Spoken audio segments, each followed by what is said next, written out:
ડાંગરનું આ ધરું છે. 1 મહિનો પૂરો થાય છે અને એક જ મહિનાની અંદર તમે જોઈ શકો ધરું કેટલું જોરદાર આપણને એનો ગ્રોથ જોવા મળી રહ્યો છે. પણ એની ખાસિયત શું છે તો કે એક જ છે કે આની અંદર કોઈ પણ જાતનું કેમિકલ ખાતરનો ઉપયોગ નથી કરવામાં આવ્યો. મતલબ દાણાદાર કોઈ પણ ખાતર નથી. એવું માનવું છે ખેડૂતોનું કે રાસાયણિક ખાતર વગર તો ખેતી થાય જ નહીં. પણ આજે સ્ટીમરીચનો પટ આપીને આ બિયારણની વાવણી કરી હતી અને ટૂંક સમયમાં હવે રોપણી પણ થવાની છે.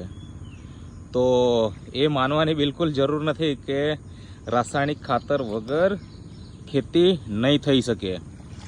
તો મિત્રો આજે જ તમે સંપર્ક કરો કોઈ પણ અમારા ડાયરેક્ટ સેલરનો, રિટેલર્સનો, અને તમે પણ સ્ટીમરીચનો ઉપયોગ કરો. આની અંદર એક વામનો ઉપયોગ કર્યો હતો જમીનમાં ધરું ઉગ્યા પછી 15-20 દિવસ પછી, અને અત્યારે હાલમાં તમે જોઈ શકો છો આ કેટલી ફૂટ છે એક એક દાણાની અંદરથી.